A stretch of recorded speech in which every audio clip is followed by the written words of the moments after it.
Our second station will be about the pharynx and the larynx. The pharynx is the common cavity lying behind the nasal cavity and the oral cavity. This cavity can be divided into three parts: the nasopharynx, oropharynx, and laryngeal pharynx. The pharynx is a funnel-shaped cavity bounded superiorly by the base of the skull, specifically by the basilar part of the occipital bone. It's bounded posteriorly by the three constrictor muscles lined by the mucous membrane. Anteriorly, it communicates with the nasal cavity and the oral cavity, and it continues downward to be connected with the larynx and the esophagus. The areas of the pharynx corresponding to the nasal cavity and the oral cavity are the nasopharynx and the oropharynx respectively. The laryngeal pharynx extends from the upper border of the epiglottis to the lower border of the cricoid cartilage, where it becomes continuous with the esophagus.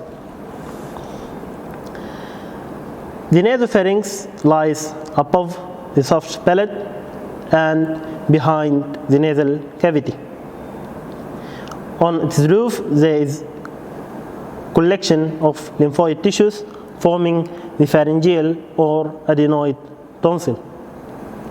On the lateral wall of the nasopharynx, there is an opening, which is the opening of the Eustachian tube.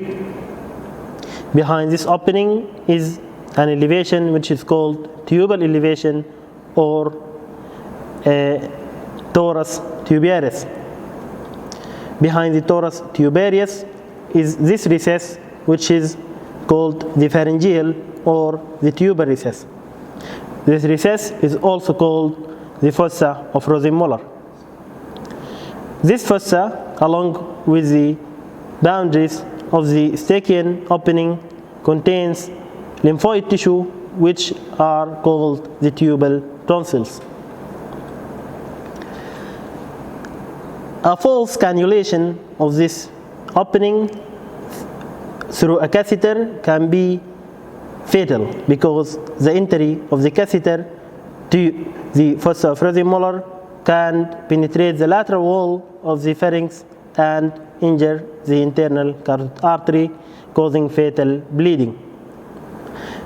The lower level of the nasopharynx is the level of the soft palate, with the uvula hanging from it in the midline.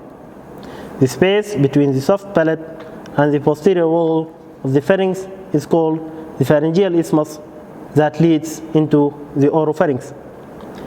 The oropharynx is bounded superiorly by the epiglottis and inferiorly by the upper border of the, it's bounded superiorly by the soft palate and inferiorly by the upper border of the epiglottis.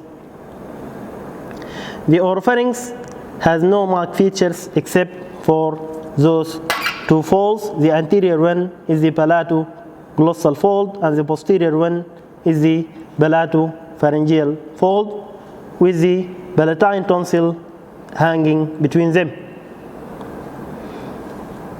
In the midline, there is the median glossoepiglottic fold, and the area lateral to this median glossoepiglottic fold is called the vallicula.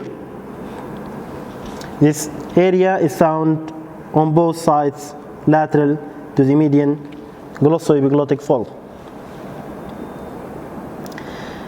The pharyngeal tonsil, along with the tubal tonsils on the both sides, and the palatine tonsils and the lingual tonsils, form the so-called the Waldeyer ring. This ring acts as the first line of defense against any microbe that enter through the nasal or oral cavity. The laryngeal pharynx extends from the upper border of the epiglottis to the lower border of the cricoid cartilage. On both sides of the larynx, it has this recess, which is the pyriform fossa. The larynx is the organ that provides protective sphincter for the airway passages and is responsible for voice production, which is called phonation. The larynx has an upper opening into the laryngeal pharynx and extends downward to be continuous with the trachea. The upper opening of the larynx is bounded anteriorly by the epiglottis and laterally by the aryepiglottic folds. When entering the larynx, you find yourself into the vestibule. This vestibule is bounded inferiorly by two folds. The upper one is called the vestibular fold, and the lower one is called the vocal fold or the vocal cord. The space between the two folds is called the laryngeal ventricle or sinus. Between the left and the corresponding right vocal cord, this space is called the rhimma glottis, which is a slit-like structure extending anterior-posteriorly. The framework of the larynx is formed of cartilages connected by ligaments and membranes, moved by muscles, and lined by mucous membranes. The cartilages of the larynx can be classified into single and paired cartilages. The single cartilages are the thyroid, cricoid, and epiglottic cartilages. The paired cartilages are the arytenoid, cuneiform, and corniculate cartilages. The muscles of the larynx can be classified into extrinsic and intrinsic muscles. The extrinsic muscles are mainly the suprahyoid and infrahyoid muscles. The intrinsic muscles are 7 in number, and all of them are innervated by the recurrent laryngeal nerve. The only exception is the cricothyroid muscle, which is innervated by the external laryngeal branch of the superior laryngeal, which is a branch of the vagus nerve. Regarding the innervation of the mucous membranes, this is classified according to the position of the mucous membrane. Mucous membranes above the vocal cords, which is in the supraglottic area, are innervated by the internal laryngeal branch of the superior laryngeal nerve. Those in the infraglottic region are innervated by the recurrent laryngeal nerve.